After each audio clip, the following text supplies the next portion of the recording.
자, 중학교 3학년 천재교육사 박영목 교수님 교재입니다. 대단원 두 번째 단원이고요. 문제 해결 과정으로서 읽기에 대해서 시작합니다.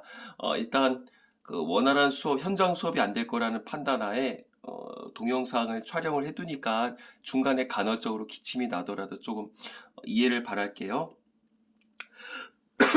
자, 2021년 작년도 기준으로 세 문제가 나왔고요. 재작년에는 두 문제가 나왔습니다. 세부 내용 파악하기, 그 다음에 여기 두 번째에 나왔었던 어떤 문제 해결 과정으로서 읽기 방법에 대해서 나왔으니까 참고하기 바랄게요. 자, 일단 읽기의 본질에 대해서 얘기를 하자면 읽기라고 하는 건 의미 구성 과정으로서 읽기가 있고요. 그 다음에 문제 해결 과정으로서 읽기가 있고요. 그 다음에 사회적 소통 행위로서의 읽기가 있습니다. 자, 그러면 첫 번째 의미 구성 과정으로서 읽기는 뭐냐? 독자의 경험, 그 다음에 배경 지식 등을 동원을 해서 이게 이런 얘기가 있나 보다. 의미를 구성한다는 얘기겠지? 자, 그러면 어떤 글을 읽으면서 여러 가지 발생하는 문제들이 있을 거야. 그러면 이것들을 어떤 글에 나타난 정보랑 독자의 어떤 배경 지식을 바탕으로 해서 해결해 나간다. 그러다 보면 사회적 소통이 가능하다는 얘기겠지? 그래서 다른 독자들과 어떤 공유를 할 수 있더라. 이렇게 보면 되겠죠. 이 빈칸에 배경 지식을 집어넣으면 될 것 같고요. 그러면 문제 해결 과정으로서 읽기를 하면 어떤 효과가 있을까? 먼저 이것에 대해서도 알 필요가 있지 않을까? 자, 다시 한번 의미를 구성했어. 무엇을 통해서? 경험과 배경 지식을 통해서. 그 다음에 문제를 해결했어. 무엇을 통해서? 글에 나타난 정보랑 독자의 배경 지식을 바탕으로 해서. 그러면 어떤 장점이 있을까? 글을 능동적으로 읽을 수가 있겠지. 자, 능동적으로 읽는다는 얘기는 뭐겠어? 글을 말 그대로 독자 스스로 적극적으로 읽을 수가 있다는 얘기겠지. 그러다면 뭐가 좋아지겠어? 그에 대한 이해력이 높아지겠지. 자, 그럼 결국 문제 해결 과정으로서 읽기를 빨리 하다 보면 빨리 읽을 수 있는 능력을 늘릴 수도 있을까? 이런 거랑은 전혀 상관성은 없겠지. 자, 문제 해결 과정으로서 읽기를 하게 되면 어떤 효과가 있는지도 우리가 참고적으로 알 필요가 있습니다. 자, 그러면 어떤 구체적인 방법론에 대해서 얘기를 해볼 필요가 있겠죠. 독자는 글을 읽으면서 의미를 구성하는 과정에서 여러 가지 문제에 직면한다. 능동적 독자가 되려면, 선생님, 능동적인 게 뭐예요? 반대가 피동적, 수동적이라는 얘기야. 끌려가서 읽는다는 얘기겠죠. 다음 같은 활동을 통해 이러한 문제들을 해결해 나가야 한다. 자, 문제가 네 가지가 있어. 편의상 번호를 적을게요. 박스 1번, 박스 2번, 박스 3번, 박스 4번. 자, 이런 문제가 발생한다는 얘기야. 자, 모르는 단어가 나오는 문제가 발생할 수가 있겠지. 그러면 사전에서 단어의 뜻을 살펴볼 수도 있겠고, 글의 앞뒤 무엇을 살핀다? 어떤 맥락이라고 얘기를 하겠죠. 맥락. 다른 말로 뭐 문맥, 뭐 다른 말로 앞뒤의 내용 이런 식으로 적어놓으면 되겠지. 그래서 단어의 뜻을 짐작할 수가 있더라. 자, 그 다음에 두 번째 어떤 문제가 있을 수 있을까? 이해하기 어려운 문장이 나올 수 있겠지. 그럴 때는 글에 나타나는 정보, 그 다음에 독자의 배경 지식, 그 독자만의 어떤 경험 이런 걸 바탕으로 해서 문장의 의미를 추측할 수가 있겠죠. 가령 왜 추워지는 10월에 벽실을 뿌리며 낭패를 본다는 것일까? 자, 이런 문장이 나는 이해가 안 돼. 그랬을 때 이렇게 할 수가 있는데 짝이 트지 않겠지. 그래서 농사에 뭐 실패하게 되는 것이구나. 이런 거 같은 경우 어떤 독자의 배경 지식을 이용해서 이런 문제점을 해결할 수 있다는 얘기겠죠.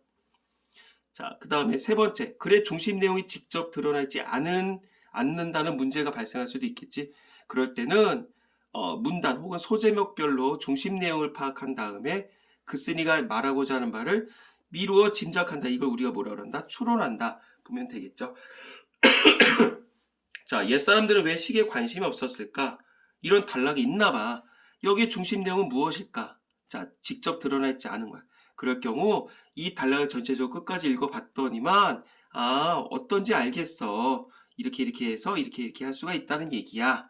전체적으로 앞뒤 문장의 어떤 관계성을 보자는 얘기겠죠. 자, 네 번째, 글쓴이의 생각이 합리적인지, 합리적이고 타당한지 고민이 된다. 합리적이다, 이치에 맞듣다, 그 다음에 타당하다, 옳고 그름을 따질 수가 있다는 얘기겠죠. 자, 글쓴이가 말하고자 하는 바가 이치에 맞고 옳은지를 판단하재. 그래 보통 이런 내용들은 맨 앞쪽에 나올까, 맨 뒤쪽에 나올까? 보통 맨 뒤쪽에 나오겠죠. 다 읽었어. 읽고 나서 생각을 해보는 거지. 이 자식이 얘기를 한 게 맞나? 이치에 맞나? 난 그렇지 않다고 생각해. 난 그렇다고 생각을 해. 자, 그러면 그것에 대한 의견을 내고 뒤에는 어떤 그에 대한 합당한 근거를 따져야 되겠죠. 자, 오른쪽에 바로바로 개념 체크 가볼게. 가장 알맞은 거, 글의 의미를 자기 나름대로 구성하는 과정에서 여러 가지 문제에 직면하게 되는데 모르는 단어가 나오기도 하고 애매한 문장도 있고 중심 내용이 직접 드러나 있지 않아 그것을 추론해야 될 경우도 있어. 따라서 읽기는 정보를 습득하는 거냐, 글을 매개로 해서 소통을 하는 거냐, 그 다음에 사회적 소통행위 과정이냐, 그 다음에 어떤 부딪히는 여러 문제를 해결하는 과정이냐, 그치? 결국 어떤 문제 해결 과정으로서 읽기에 대해서 얘기를 한 거겠죠. 다음에 자 이런 상황에서 해결할 수 있는 방법, 알맞지 않은 거, 모르는 단어나 이해하기 어려운 문장이 나왔을 때, 모르는 단어가 나왔을 때, 혹은 이해하기 어려운 문장이 있을 때 사전을 통해서 찾을 필요 있다 없다? 있다. 그 다음에 뜻을 모르는 단어를 건너뛴다. 미쳤죠. 정보를 토대로 한다. 앞뒤 문장의 맥락을 파악한다. 그 다음에 독자의 배경 지식을 바탕으로 한다. 오케이. 자, 이렇게 보시면 되고, 이 단원에서 제일 중요한 건 요거야. 작년에도 여기서 한 문제가 출제됐었습니다. 자, 그러면 이제 본격적인 내용을 출발해 보도록 할게요. 자, 시계는 어떻게 달력을 이겼을까? 왜 이렇게 물어봐? 왜 물어볼까? 결국 어떤 호기심을 자극한다는 얘기겠지. 자, 글의 갈래 가볼게요. 중수필이란 게 나왔어요. 우리가 수필이란 얘기는 많이 들어봤었을 거야. 근데 중수필에 대해선 아직까지 정확하게 개념 파악이 안 됐을 수 있거든. 그래서 먼저 얘기를 해보고 갈게요. 자, 일단 수필의 개념에 대해서 얘기를 해볼 필요가 있지 않을까? 수필이 뭐야? 여기다 적어놓을게. 수필의 개념에 대해서 얘기를 하자면 붓 가는 대로 쓴다는 얘기야. 붓 가는 대로 쓴다. 그게 수필이겠고요. 우리가 흔히 얘기하는, 우리 친구들이 흔히 얘기를 하는 어떤 수필은 경수필이라고 얘기를 하거든. 경수필은 뭐겠어? 어떤 개인의 어떤 체험, 개인의 체험을 통해서 얻게 되는 어떤 깨달음을 여긴다고 보면 되겠지. 그러니까 굉장히 주관적일까, 객관적일까? 굉장히 주관적일 거야. 왜? 내 이야기니까. 그 다음에 어떤 독자, 아니 저자, 즉 그 어떤 말하고자 하는 화자가 결국 어떤 저자는 화자라고 보면 되겠지. 저자. 글 쓴 사람이 결국 이 이야기에서 말하고자 하는 사람이다 보면 되겠고요. 반대로 이 중수필 같은 경우는 뭐냐 하면 사회적 이야기야. 그래, 사회적인 걸 우리가 보통 시사적이라고 얘기를 하거든. 자, 사회적이다 보니까 굉장히 논리적으로 적어야 돼. 논리적으로 적어야 되고 주관적으로 하면 안 돼. 객관성이 있어야 돼. 그러니까 결국 객관적이란 얘기는 나의 어떤 개성이 확연히 드러나는 이야기가 아니란 얘기죠. 즉 비개성적이다 보면 될 거야. 그 다음에 중요한 건 시사적이고 논리적이고 객관적인 글을 쓰다 보니까 나에게 도움이 되는 바가 있어. 즉 실용적이겠지. 그리고 결국 그러면 수필은, 중수필은 무조건 객관적이고요. 그 다음에 경수필은 무조건 주관적이 아니야. 객관적인 내용을 다룬다일 뿐이지 결국은 내 이야기를 나의 뜻을 전달하는 거다 보니까 주관적인 의견도 포함이 된다는 특성이 있어. 자, 그리고 이거는 그래서 다른 말로 우리가 보통 사회적 수필이라고도 얘기를 해. 사회적 수필. 그리고 우리가 보통 에세이라고도 얘기를 해. 에세이. 뭐 경수필은 미셀런이라고 얘기를 하거든요. 뭐 글씨 안 보여요. 뭐 그런 얘기 할 필요 없겠지. 딕션으로 얘기를 해주니까 자, 쓰기 바랄게요. 다시 한번 중수필은 뭐냐 하면 시사적, 즉 사회적인 이야기를 다루는 거야. 그 다음에 논리적이고 객관적이야. 대신에 주관적인 의견이 얼추 포함이 되어 있어. 그 다음 비개성적이야. 그리고 사회적인 이야기를 다루다 보니까 실용적이겠죠. 그 다음에 어떤 사회적 수필이라고도 얘기를 하더라. 그렇게 보면 될 것 같아요. 자, 주제. 자연의 순리를 따르며 사는 자세가 필요하다. 순리를 따른다. 순응한다는 얘기겠죠. 순응. 자, 특징. 작년에도 시험에 나왔습니다. 사람이 자연을 대하는 태도의 변화를 달력과 시계를 중심으로 해서 이야기했다. 달력, 시계, 일상생활에서 쉽게 접할 수 있다, 없다? 쉽게 접할 수 있다. 자, 그래서 작년 같은 경우 이런 문제가 나왔었죠. 자, 일상생활에서 쉽게 접할 수 있는 일상생활에서 쉽게 접할 수 있는 소재. 접할 수 있는 소재를 중심으로 했다. 그 다음에 소제목을 붙였다. 그 다음에 독자의 흥미를 유발한다. 소제목 여기 있네. 진짜 여기 있구나. 그 다음에 뒤에 또 있네. 또 있네. 이 소제목을 우리 친구들이 먼저 파악해 볼 필요가 있겠죠. 자, 밑에 가볼게. 소단어 포인트. 문제 결과정으로서 이렇게 아까 전에 4가지 나왔던 거 있죠. 그 다음에 소제목을 제시할 때 효과. 오케이. 요약적으로 제시하고요. 흥미를 유발한대요. 그러면 소제목은 어떤 걸로 적어야 될까? 즉 소제목은 이 단락의 내용을 굉장히 압축적으로 포함한 내용을 소제목으로 쓰겠죠. 그 다음에 자연을 대하는 사람들이 어떤 식으로 태도가 변화됐느냐. 자연의 질서를 따랐대. 근데 지금은 자연의 질서를 무시한대. 인위적으로 바꾸려 한대. 아, 그래 벌써 여기까지 딱 보면 본문은 읽지 않았지만 이 사람은 우리 현대 사회에 대해서 지금은 자연의 질서 무시하면 인위적으로 바꾸려 한다면 굉장히 예찬적으로 얘기를 할까? 비판적으로 얘기를 할까? 그치, 비판적으로 얘기를 하겠지. 비판적. 왜 옛날에는 따랐대. 근데 지금은 따르지 않는다고 하니까 그래서 비판적으로 본다 보면 되겠고요. 글쓴이의 당부에 아까 전에 얘기했죠. 주관적 의견이 포함이 된다고. 자연의 순리에 따라 자연을 살피는 마음으로 살아가게 당부하더래. 맨 앞에 나올까? 맨 뒤에 나올까? 맨 뒤에 나오겠죠. 자, 가볼게요. 자, 옛사람들은 시계를 그다지 많이 쓰지 않았어요. 반면 달력은 아주 요긴하게 쓰였어요. 무엇보다 달력은 농부들이 언제 씨를 뿌리고 물기를 내야 하는지를 가늠하는 데 사용했어요. 그렇다면 시계는 언제부터 많이 쓰게 됐을까요? 딱 여기까지 딱 보자마자 벌써 문제가 발생했어. 일단 그래, 달력이 굉장히 어떤 역할을 했는지는 알 것 같아. 일단 여기다 적어놓을게. 달력의 역할에 대해서 얘기를 했어. 그래, 언제 씨를 뿌리냐, 그래, 물길 내야라든지 가늠하는데, 계산하는데 사용이 됐대. 근데 문제가 발생한 거야. 나는 요긴하다는 뜻을 모르겠거든. 자, 그럼 이거는 아까 전 페이지에서 이 4가지 문제점 중에 어떤 문제점일까? 하나, 둘, 셋, 4번째 중에서. 즉, 첫 번째, 모르는 단어가 나왔다는 문제점이겠죠. 그러면 어떻게 파악을 해야 된다?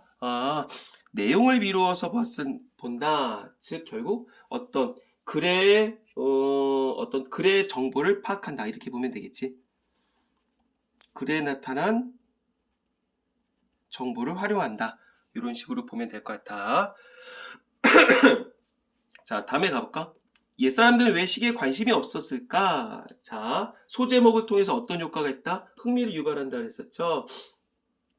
20세기 초만 해도 시계는 아주 귀한 물건이었어. 시계 하나가 기와집 한 채 값이 절반이었대. 무지하게 비쌌죠. 대부분의 사람은 시계 보는 방법도 몰랐다. 그러니까 필수품이었다 아니었다? 필수품이 아니었다. 그러면 귀한 물건이 아니었다? 귀한 물건이 아니었던 건 아니야. 그러니까 소용, 이렇게 어떤 쓸모, 어떤 현실적으로 쓸모가 없었을 뿐이지 귀한 물건이 아니었어. 귀한 물건이 아니었다. 라고 얘기를 하면 틀려. 왜? 귀한 물건이 아니었는데 이렇게 비쌀 리가 없겠지. 생필품이 아니었다는 얘기야.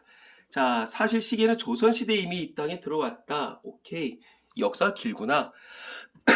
그러나 우리 조상들에게 시계는 장식품에 지나지 않았다.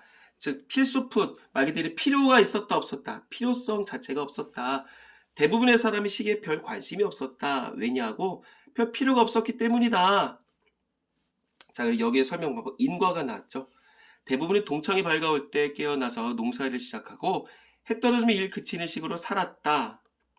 날 밝을 때 일하면 되지. 날 밝을 때, 동창이 밝을 때 농사일을 꼭 오전 7시에서 시작해 5시에 끝내야 할 이유가 뭐가 있었겠느냐. 자, 그러니까 결국은 시계는 장식품에 지나지 않았고 결국 필요가 없었어. 왜? 시계는 이 농사일에 영향을 끼치지 못했기 때문이다. 이렇게 보면 되겠죠. 사람들이 정말 중요했던 거는 계절의 변화를 읽을 수 있는 달력이었어. 농사를 잘 지으려면 자연의 흐름을 잘 따라하기 때문에. 자, 계절의 변화, 자연의 흐름 같은 얘기겠죠. 추워지는 10월에 벽씨를 뿌렸다가 낭패를 볼 것이야. 오케이. 그러면 씨를 뿌린 거는 언제다? 춥지 않을 때 뿌렸다는 얘기 벌써 상식적으로 알 수가 있겠지. 조상들이 달력을 중요하게 생각한 데에는 어떤 마음이 담겨 있었다. 계절의 변화를 읽는 마음 혹은 자연의 흐름을 따르는 마음 이렇게 볼 수가 있겠죠. 자, 문제로 나왔네. 기억에 들어갈 거. 당연히 2번이겠지. 자, 여기까지 보고 나서 또 다른 문제점이 발생했나 봐. 옛사람들은 왜 추워지는 10월에 벽시를 뿌리면 낭패를 본다는 것일까요? 자, 이런 문제점을 독자 입장에서 이런 문제점이 생길 수도 있겠지. 그러면 이건 4가지 문제점 중에서 몇 번째 문제일까? 그쵸? 이건 2번째 문제겠죠. 무슨 문장인지 이해가 안 된다는 거야. 그러면 어떻게 해결한다 가볼까? 싹이 트려면 기온이 높아야 되는데 날씨가 추우면 싹이 트지 않겠지? 아, 그래서 농사에 실패하게 되는 것이구나. 이랬어. 그러면 얘는 2번 문제가 발생했을 경우 정보를 활용한 거냐, 배경 지식을 활용한 거냐, 경험을 활용한 거니? 그치? 배경 지식을 활용한 거겠죠? 독자의 배경 지식을 활용했다. 이렇게 적어놓으면 될 것 같아. 자, 또 다른 문제가 발생했나 봐. 자, 여기까지 읽고 났었는데, 옛사람들 왜 시계에 관심이 없었을까? 요 단락의 중심 내용은 모르겠어요. 그러면 4가지 문제점 중에 몇 번이다? 3번째 문제점이란 얘기겠죠? 이렇게 박스를 적어놓으면 될 것 같아. 이 부분의 내용 끝까지 읽어봤더니만 옛사람들은 시계에 관심이 없었는지 알겠어. 중심 내용은 농사를 지며 살았던 우리 조상들에겐 계절의 변화를 파악할 수 있는 달력이 시계보다 중요했다는 것이야. 그럼 이거는 결국 3번째 문제 중에서 뭐겠어? 자, 소제목별로 중심 내용을 파악한다. 그래서 내용을 추론한다. 이렇게 보면 되겠죠. 여기다가 소제목별로 내용을 추론한다. 이렇게 적어두면 될 것 같다. 자, 여기 날개 문제는 뭐 뻔한 거니까 또 같이 가죠. 알맞지 않은 거. 시계와 달력 의미 나왔다 안 나왔다? 가달라게. 시계와 달력의 의미. 이거 나왔다고 해야 되나? 가을을 토대로 예측을 했어. 뒤에 제시될 내용. 그쵸? 시계와 달력에 어떤 의미가 있었는지 미리 짐작하는 거니까 필요하겠죠. 그 다음에 차이점 나오겠고. 시계가 어떻게 달력을 이겼을까? 옛날에는 달력이 중요했었는데 그럼 왜 시계가 중요하게 됐었는지 그 시계가 이제 나오겠지. 자, 농사를 중시한 까닭 나오겠지. 농부들이 달력을 많이 사용한 까닭. 이거는 답이라고 볼 수가 있을까 없을까? 없겠지. 왜냐하면 결국 이건 어떻게 되냐. 이제 처음에서는 시계가 이제 언제부터 달력을 이기게 됐었는지에 대해서 얘기를 하는 거거든. 그러니까 어떤 농사를 중시한 까닭에 대해서 나온 건 아니겠다. 이렇게 봐야지. 그 다음에 달력을 많이 사용할 까닭, 이건 어떤 농사랑 관련이 있다고 그랬었고, 농사를 왜 중시했었느냐, 이거에 대한 얘기는 없죠. 4번. 그 다음에 2번 문제 가볼까? 말풍선은 학생들이 이 글을 읽는 과정을 보여준대. 읽기 방법으로 적절을 아는 것은, 자, 소재별로 중심 내용을 파악한다. 경험을 활용했다. 여기서 경험 활용한 거 없었죠? 앞뒤 문맥을 살핀다. 그 다음 배경 지식을 활용한다. 이어진 내용 끝까지 읽은 다음에 내용을 이해합니다. 당연히 이런 것들은 이 단락에서도 볼 수가 있겠죠. 이거 좋은 문제. 자, 그럼 다음 페이지 가볼까? 자, 절기는 농사 진도표였다. 자, 절기가 농사 진도표였었대. 어떤 은유적 표현이겠죠. 자, 소제목은 어떤 역할을 했었다? 소제목은 다시 한번 중심 내용을 압축적으로 표현했다 그랬었어. 그 다음에 어떤 은유적 표현이다. A는 B다. 이런 식으로 얘기했었으니까. 자, 조상들은 시계는 별 관심이 없었지만 달력은 매우 큰 관심을 가졌어. 즉, 조상들이 시계에 관심이 없었던 건 뭐랑 관련이 없었기 때문이었지? 농사랑 관련이 없기 때문이었죠. 근데 달력은 매우 큰 관심을 가졌어. 그럼 거꾸로 얘기를 하면 달력은 농사랑 관련이 있다는 얘기네. 약속 시간에 한두 시간 일찍 오거나 늦은 거는 별 문제가 안 됐는데, 그러나 달력에 적힌 절기를 놓쳤다가는 그동안의 농사가 헛일로 돌아갈 거였어. 우리 조상들의 해 움직임에 따라 정해진 절기에 맞춰 계절의 변화를 대비하며 한 해 농사를 지었지. 계절의 변화, 아까 전에는 계절의 변화, 자연의 흐름 같은 맥락이겠죠. 자, 절기는 뭐랑 관련 있다? 농사랑 관련 있다. 자, 절기는 뭐의 움직임에 따라 계산이 된다? 즉, 해의 움직임에 따라 말 그대로 어떤 절기를 파악할 수가 있더라. 자, 참고로 보니까 저 뒤쪽에 보니까 페이지 78쪽에 보니까 24절기가 나와 있더라고요. 요 단락 끝난 다음에 한번 거기 가볼게. 자, 3월 21일쯤이 춘부는 본격적으로 농사를 시작하는 시기다. 춘분이 지나면 씨앗을 뿌릴 수 있다. 자, 춘부는 참고적으로 얘기를 하자면 78쪽에 가봐요. 말 나온 김에. 거기 가보면 쌤도 거기를 지금 인쇄를 못 해왔었는데 그 우측에 뭐 이렇게 박스로 아마 나와 있었던 걸로 기억하거든. 뭐 어떤 24절기의 분류라고 해서 거기 보면 내가 지금 여기 보니까 인쇄를 안 해왔어. 여기다 적어놓을게. 봄, 여름, 가을, 겨울 24절기를 4계절로 나누면 각 그 계절마다 6개의 절기가 나오겠죠. 봄이 오는 거 입춘, 여름이 오는 거 입하, 가을이 오는 거 입추, 겨울이 되는 거 입동. 그래서 추하, 추동 하면 되겠지. 그 다음에 입춘, 우수, 경칩에 춘분, 청명, 고구. 아직 우리가 이 수업에서 필요 없는 거를 그냥 안 적었어. 입하, 소만, 망종, 하지, 소서, 대서라. 입추, 처서, 백로, 추분. 한로, 상강에. 입동, 소설, 대설, 동지, 소한, 대안이라. 이런 식으로 나오거든. 그래서 여기 춘분이 나오고, 아이고야. 여기에, 아이고. 카메라를 만졌어. 미안. 여기에 춘분이 나오고 여기 추분이 나오거든. 자, 춘분과 추분은 낮과 밤의 시간이 똑같아. 그리고 춘분부터는 낮이 조금씩 길어져. 그래서 하지일 때는 낮이 제일 길어. 그리고 추분부터는 하지가 되면서 이제 조금씩 낮의 시간이 줄어들다가 추분부터는 낮과 밤의 시간이 똑같아. 그리고선 이제부터는 밤이 점점 길어지다가 동지 때는 밤이 제일 길어. 그게 어떤 무엇의 움직임에 따라 움직였다? 해의 움직임에 따라 24절기가 있더라. 78쪽 한번 참고하기 바랄게요. 자, 다시 와서 춘부는 농사를 시작하는 시기고 씨앗을 뿌릴 수 있다. 망종부터 하지까지 모내기 한다. 어쩌저쩌고 1년 중 제일 바쁜 때이다. 이런 걸 우리가 농번기라고 얘기를 하겠죠. 그 다음에 이게 끝이면 뭐 잠시 내려고 맛있는 음식을 배불리 먹으며 놀았다. 입추부터 가을 채비하고 뭐 이런 거 심고 추분이 되면 뭐 이런 거 한다. 그리고 이때 거두를 곡식을 추석 준비한다. 절기는 농사 진도표에 구시를 했다. 그래서 조상들은 절기가 기록된 달력을 매우 중시했다. 왜? 농사의 진도표가 마찬가지니까. 참고로 24절기고 하나와 하나 요 사이 있잖아. 여기 요 하나하나는 15일 간격이야. 15 곱하기 24 하면 360이 나오면 아마 그럴 거야. 그래서 아마 내 기억에 어젠가 아마 춘분이었을 거야. 그래서 오늘부터 낮이 좀 길어질걸. 자, 그렇게 가시면 되겠고요. 결국 뭐 추울 때는 뭐 벽실을 뿌리지 않는다. 뭐 그 정도 참고 삼아 알면 되겠지.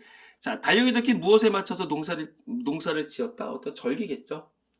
그 다음에 달력에 대한 태도, 시기에 대한 태도, 완전히 대조겠죠. 그 다음에 문제를 해결하며 읽는 방법, 이해하기 어려운 문장이 나올 때 무엇을 활용한다? 즉 배경지식을 활용한다. 그 다음에 중심 생각이 겉으로 드러나지 않을 땐 소제목별로 중심 내용을 파악한다. 보면 되겠죠. 자, 다에다 따라 설명을 알맞지 않은 거, 중심 내용을 압축한 소제목 당연히 맞겠죠. 그 다음에 구체적 예를 들었다. 이런 거 되게 중요하겠지. 자, 그 다음에 조상들이 달력을 중시한 까닭을 설명했다. 왜? 절기가 기록된 달력. 왜? 농사 진도표였으니까 나왔고요.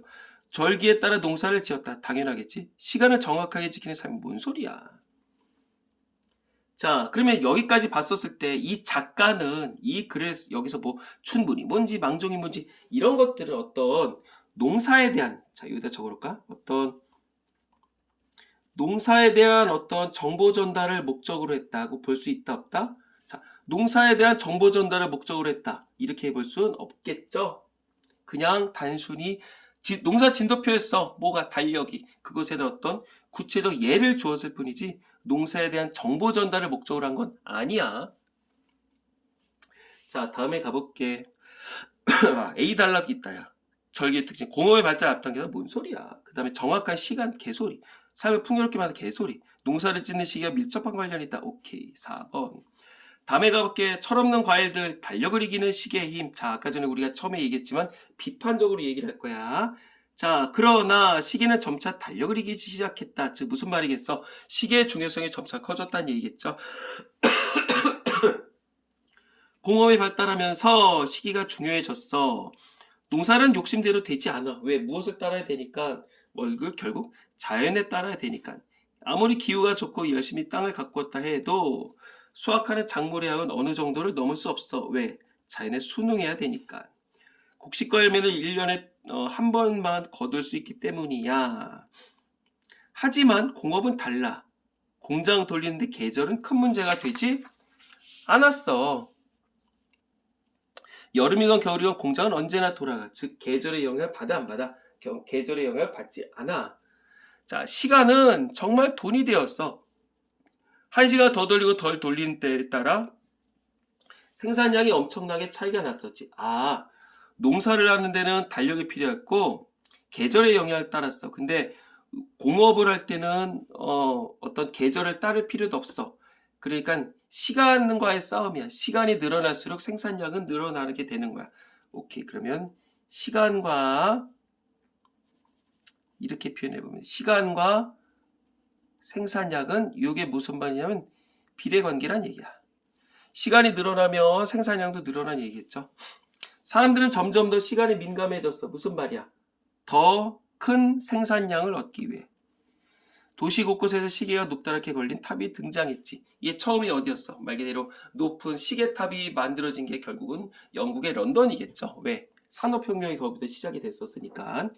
자, 공업의 덩치는 나날이 커져갔다. 자, 어떤 이것도 화류적인 표현이라고 볼 수가 있을 텐데 결국 뭐겠어? 농업보다 공업의 중요성이 커졌다. 중요성이 커졌다. 공업이 그만큼 발달했다. 이렇게 보면 되겠죠.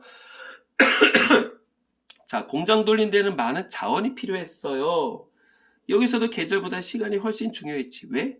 필요하면 시간을 들여 자원을 캐면 돼. 자, 캔데 일단 비판적으로 보는 것 같다. 즉 결국 자연을 따르는 거야, 자연을 극복하는 거야. 극복하는 거겠죠. 자원을 얼마나 적절한 시점에 공장까지 가져오는지가 문제가 될 뿐이었어. 자, 어때까지 말 그대로 공장에 가져야 돼. 시간과의 싸움이겠지. 자, 속도 전쟁이겠고요. 공업에 필요한 자원 가운데 고무, 사탕수수 등 농업과 임업을 통해 얻는 게 많아. 많은 재료가 필요해진 공업은 자연을 닥달하여 필요한 것을 마주고 빼앗아내기 시작했어. 왜? 결국 자연에 순응한다, 안 한다? 순응하지 않는다. 굉장히 이제 자연을 극복하려 한다. 굉장히 인위적이죠.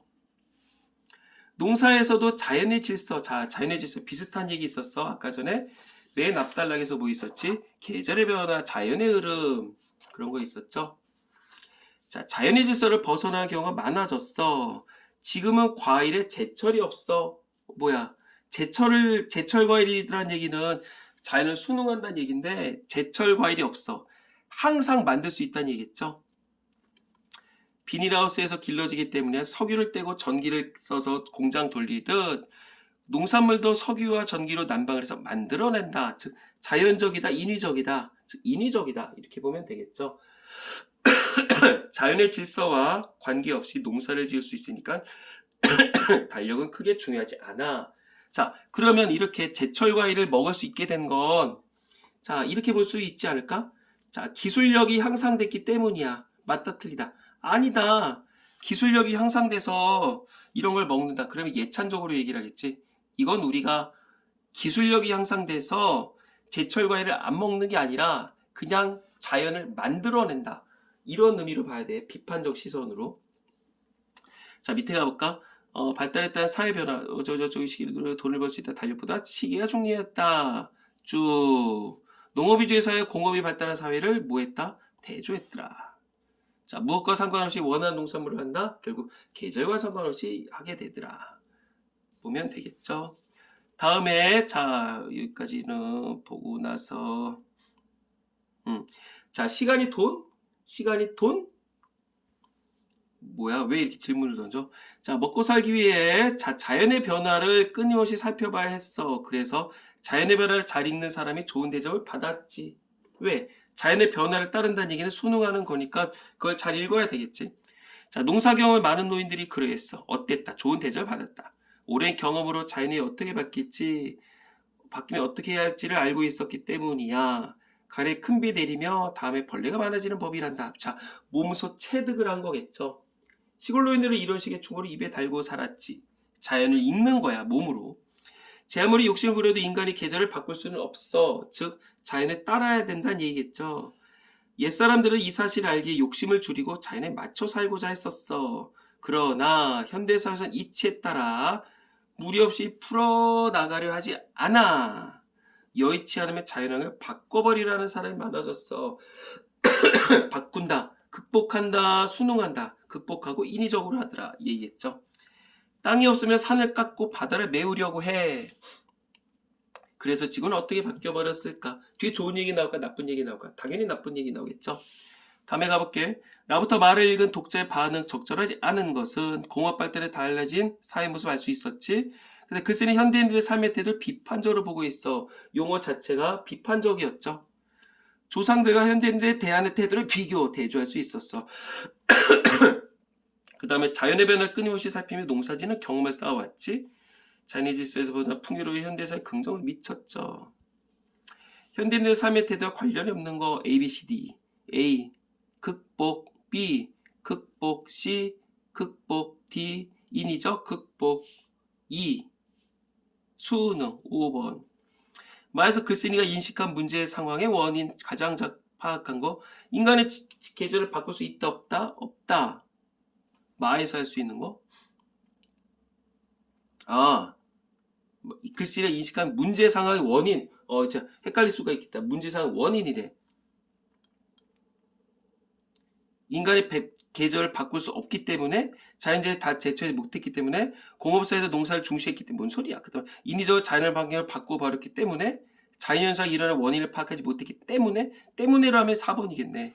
인위적으로 자연환경을 바꿔버렸기 때문에 이런 문제가 발생한다는 얘기겠고, 그 다음에 기억을 뒷받침하는 얘가 아닌 거. 기억이 뭐였냐면 이거네. 석유를 떼서 공장을 돌렸다. 그치? 석유를 뗀다. 공장을 돌린다. 이건 결국 뭐겠어? 어떤 인위적으로 뭔가를 하겠다는 얘기네. 그 다음에 심는 거. 이거는 자연을 따르는 거겠고, 과일을 키웠다. 자원을 캐낸다. 난방을 한다. 그러니까 결국 다 나머지 것들은 자연을 이기려는 거겠죠. 2번. 다음에 가볼게. 이 마지막 페이지기를.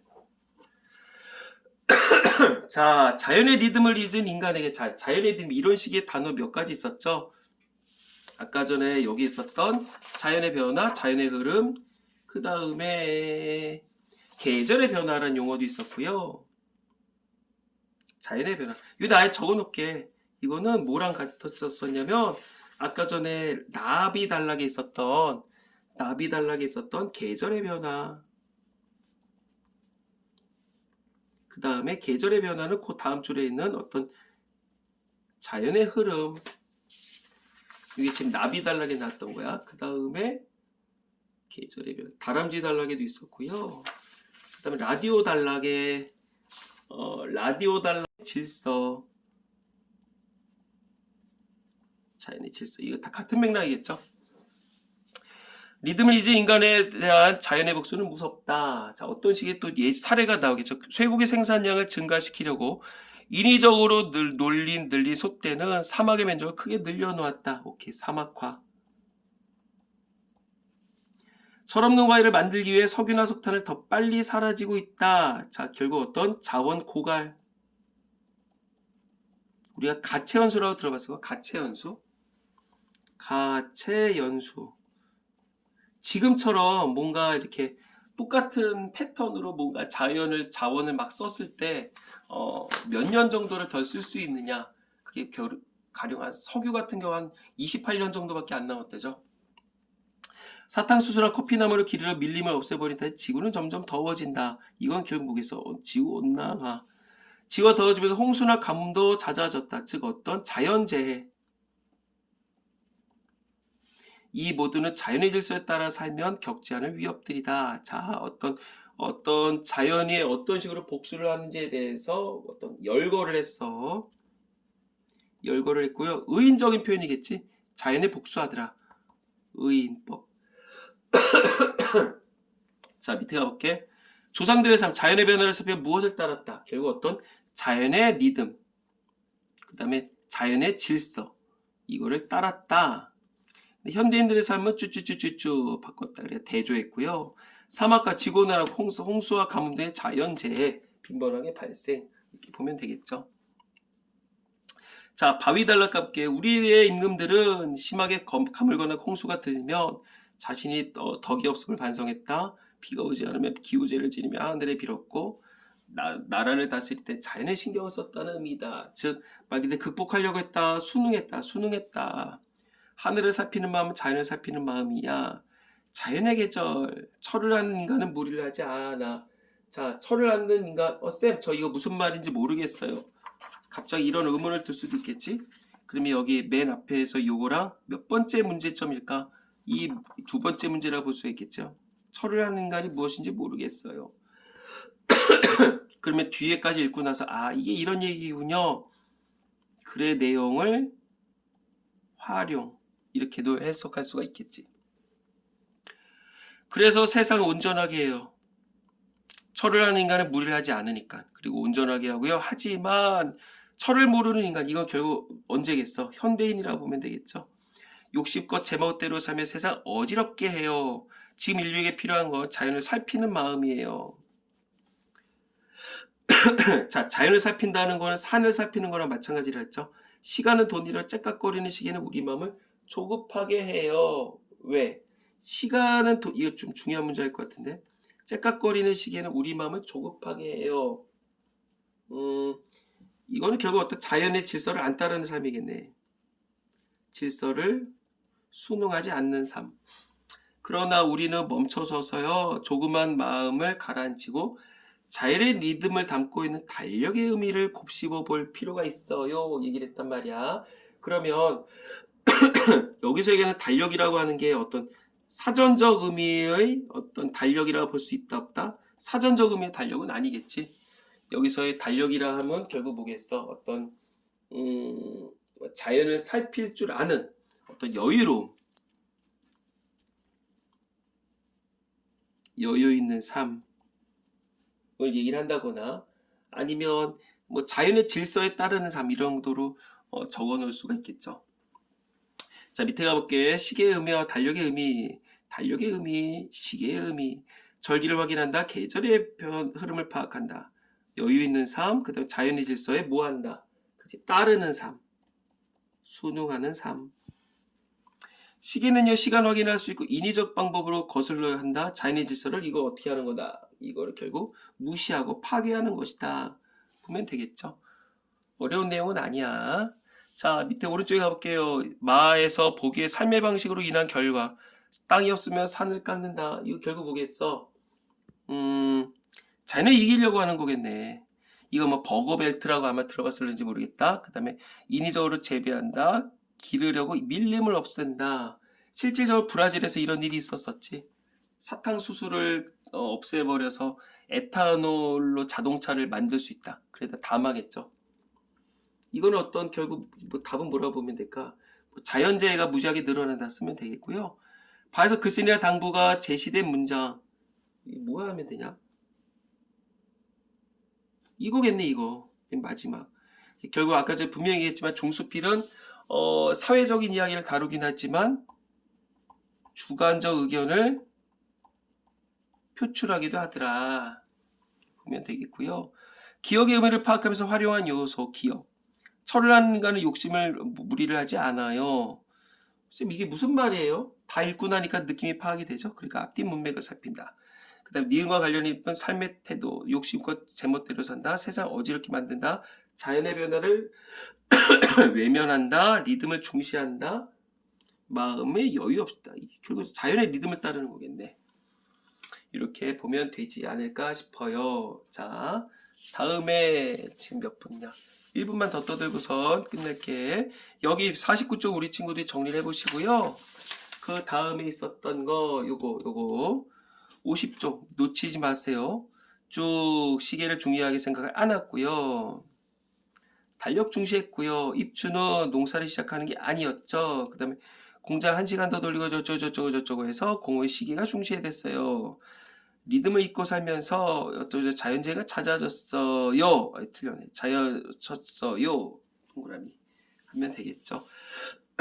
그 다음에 50쪽이랑 51쪽 우리 친구들이 직접 하시기 바라겠습니다요. 그리고 꼭 날개 문제 푸시고 당일에 채점하시고요. 그 다음에 다음 시간에 거울 유론 이게 비문학이거든요. 한번 과학 지문 같이 한번 움직여 보도록 하겠습니다. 자, 수고했고요. 감기 조심하세요.